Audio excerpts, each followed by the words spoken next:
अरे राम राम राम राम। कितनी जोर की बारिश हो रही है। 2 दिनों से यह बारिश तो रुकने का नाम ही नहीं ले रही है। मुझे लगता है अब जल्दी ही मेरी छत से पानी टपकने लगेगा। तभी उधर से एक शेर बारिश से परेशान होकर छिपने की जगह ढूंढते ढूंढते उसी किसान की झोपड़ी के पीछे बने तबेले में घुस जाता है, जिस तबेले में उस किसान के कुछ गधे बंधे हुए थे।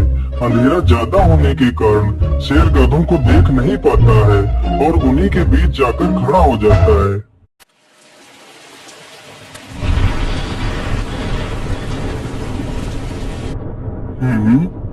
यहाँ से तो किसी मनुष्य की आवाज आ रही है।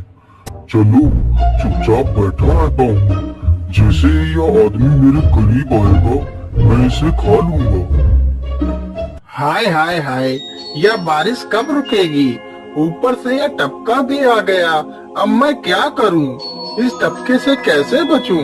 इतना तो डर मुझे शेर और बाघ से भी नहीं लगता है जितना डर मुझे इस टपके से लगता है। अरे यह टपका कौन है? मुझे लगता है यह टपका तो मुझसे भी ज्यादा खतरनाक है। अभी तो यह आदमी शेर और बाघ से ज्यादा इस टपके से डर रहा है। चलो जल्दी से मैं यहाँ से निकल लेता हूँ, नहीं तो कहीं टपका ने मुझे देख लिया तो मेरी खैर नहीं है। ओहो, अब मैं इस टपका से कैसे बचूं? चलो जल्दी से मैं अपनी मौसी के घर चला जाता हूँ।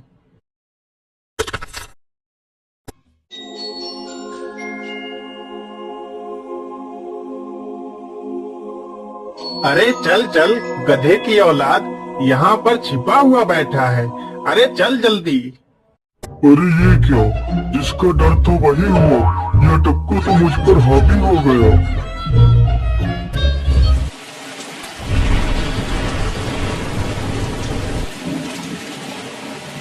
कैसे बचूं, कैसे बचूं? इस टपका से मैं कैसे बचूं?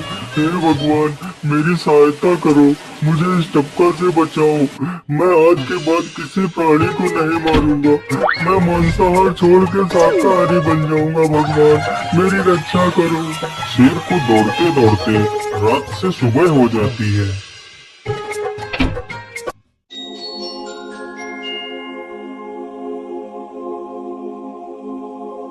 अरे देखो देखो, यह तो शेर की सवारी कर रहा है। अरे हाँ, सच में ये तो शेर की सवारी कर रहा है। इसे तो डर भी नहीं लगता है। अरे उधर तो देखो जरा, यह आदमी कितना बहादुर है। यह आदमी शेर की सवारी कर रहा है, जिस शेर को देखकर हमारी धोती आगे से गीली और पीछे से पीली हो जाती है। यह तो उसकी सवारी कर रहा है। ये गांव के लोग भी ना पागल हो गए हैं जो इस गधे को शेर। अरे बाप रे, यह तो सच में एक शेर है। ये भगवान मेरी रक्षा करो, शेर तो मुझे खा ही जाएगा। राम राम राम राम राम। अब क्या होगा? इस शेर से कैसे बचूं? अरे यह तो एक बरगद का पेड़ है। यही अच्छा मौका है, जल्दी से इस बरगद की जड़ पकड़कर ऊपर चढ़ जाता हूँ।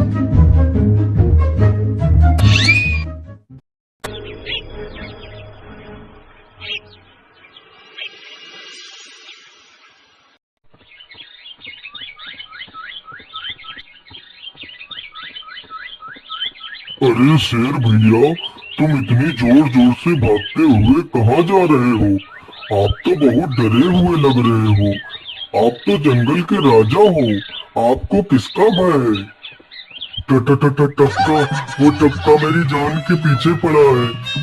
अरे शेर भैया, जरा मुझे बताओ वो टपका है कहाँ? अरे भालू भैया, वो टपका मेरी पीठ से उतरकर उस बरगद के पेड़ पर चढ़ गया है।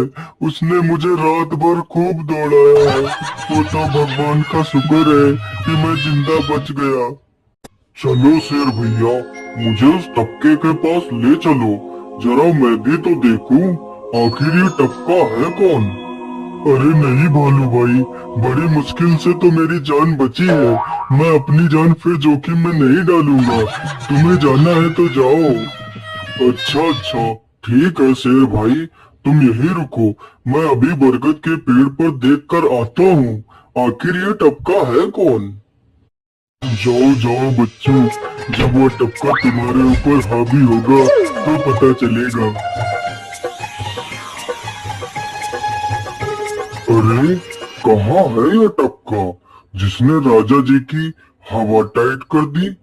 चलो इस पेड़ पर चढ़कर देखता हूँ। अरे बाप रे बाप, शेर क्या अकेला कम था, जो ये भालू भी आ गया। मुझे लगता है कि आज मेरी मौत निश्चित है। भालू पेड़ पर उल्टा होकर चढ़ने लगता है, तभी किसान और तेज से कांपने लगता है।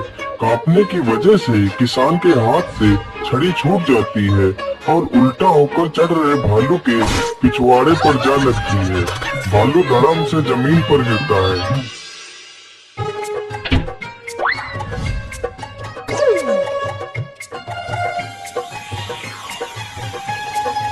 मुझे लगता है अब शेर और भालू दोनों भाग गए हैं। चलो अब जल्दी से यहाँ से निकल लेता हूँ।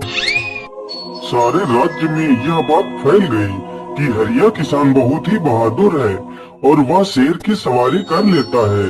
धीरे धीरे यह बात राजा तक पहुँच गई।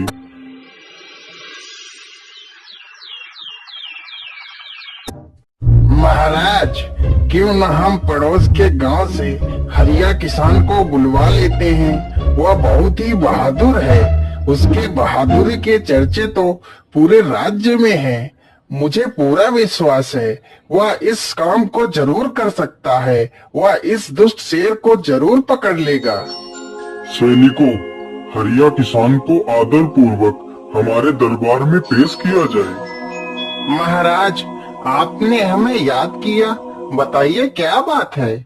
मालिक, हमसे कोई भूल हो गई क्या मालिक?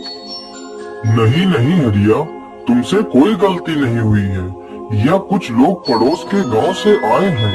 इनका कहना है कि इनके गांव में कोई दुष्ट शेर आ गया है जो इनके पशुओं को उठाकर ले जाता है और उन्हें मारकर खा जाता है। हमने तुम्हारी बहादुरी के बहुत सारे किस्से सुने हैं। तुम बहुत ही बहादुर हो, इसलिए मैं तुम्हें उस शेर को पकड़ने की ये जिम्मेदारी सौंपता हूँ। अरे बाप रे बाप, उस बार तो मैं शेर के हाथों बच गया था, लेकिन इस बार मैं नहीं बचूंगा। अगर मैंने महाराज को सच सच बता दिया तो झूठ बोलने के जुर्म में मुझे फांसी पर ही चढ़ा देंगे। अरे हरिया, तुम मन ही मन क्या बड़बड़ा रहे हो? कुछ नहीं महाराज, कुछ नहीं। मैं सोच रहा था कि मैं शेर को कैसे पकड़ूं।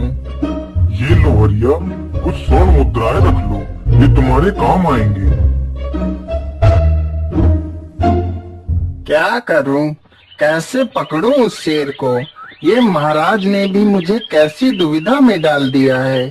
क्या करूं, क्या करूं? हाँ, मिल गया। फिर हरिया बाजार से एक रस्सी और एक जाल तथा एक बकरी खरीद कर लाता है। चलो जल्दी से, मैं यहाँ पर एक गड्ढा खोद देता हूँ।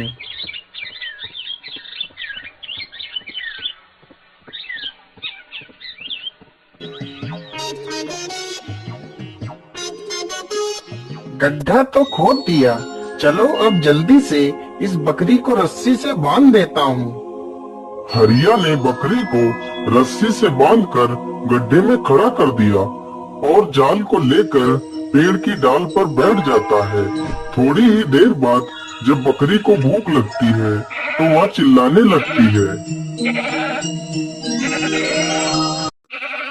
अरे, यह तो बकरी के चिल्लाने की आवाज है, लेकिन यह आवाज आ कहाँ से रही है?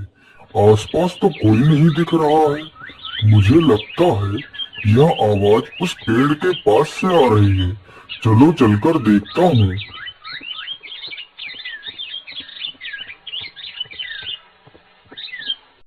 अरे वाह, आज तो शिकार मेरे पास खुद चलकर आ गया। शेर तुरंत ही बिना देर किए हुए गड्ढे में छलांग लगा देता है। तभी किसान तुरंत ही बकरी को ऊपर खींच लेता है और जाल को गड्ढे के ऊपर गिरा देता है। शेर गड्ढे में ही फंस जाता है। यह देखकर गांव के सभी लोग बहुत ही खुश हो जाते हैं।